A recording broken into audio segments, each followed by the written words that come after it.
दरवर्षी ड्रॉपिंगचा इश्यू असतो, सेटिंग लवकर होत नाही, 3-3 महिने 4-4 महिन्यापर्यंत सुद्धा ह्या भागात सेटिंग जाते, उरकत नाही डाळिंबाची. नमस्कार, आज आपण वडनेर ह्या गावामध्ये आलेलो आहे. तर वातावरण हे पूर्ण पावसाचं आहे आणि वडनेर मधले शेतकरी खूप मोठ्या काळजाचे आहे, कारण ते ह्या वातावरणामध्ये पानगळी करतात आणि सीझन स्टार्ट करतात डाळिंबाचा. नमस्कार सर, आपलं नाव काय म्हणले? राजेंद्र रामदास वाजी.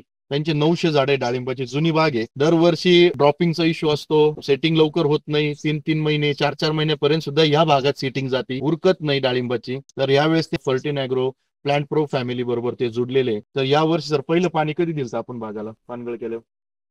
26 ऑगस्ट. 26/8/2025 ला पहिलं पाणी दिलं. आज तारीख आहे 22/9/2025, म्हणजे जवळपास एक 25 दिवसांचा प्लॉट पाणी दिल्यानंतरचा झालेला आहे.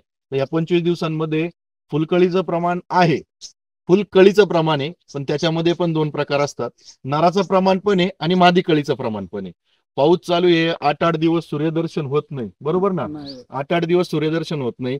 तर आपण ह्या स्टेजमध्ये प्लॉटला फर्टिन ॲग्रोचं कालिफॉस आहे, नंतर अमिनोकॉज आहे, त्याच्यानंतर ब्लॅक पॉट आहे, नायट्रोशूट आहे, यांचे ऍप्लिकेशन केलते. तर ज्यावेळेस कुणारलेल्या अवस्थेमध्ये प्लॉट होता, की ज्यावेळेस पाऊस पण चालू होता, 8 दिवस सूर्यदर्शन नव्हतं झालं, त्यावेळेस आपण त्यांना कालिफॉस 2.5 ग्राम, अमिनोकॉज 1.5 ग्राम आणि पोटॅशियम मॉलिब्डेनम 200 लिटर पाण्यासाठी 50 ग्राम अशी एक फवारणी दिली.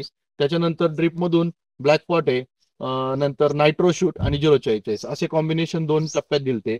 तर त्याच्यामुळे तगारीकडे प्लॉट कमी गेला दरवर्षाप्रमाणे आणि फुलकळी सुद्धा चांगली निघालेली, अजून सुद्धा चांगली निघणार आहे. पण वातावरण थोडंसं परत खराब झालंय, आजपासून परत पाऊस चालू झालाय. त्याच्यामुळं प्रयत्न एवढे आहे की चांगल्या कमी दिवसामध्ये प्लॉट सेट करून द्यायचा आहे आणि चांगल्या काढला. तर फर्टिन ॲग्रो बरोबर जर काम केलं तर या पद्धतीनं तुम्हाला रिझल्ट पाहायला मिळतात. धन्यवाद.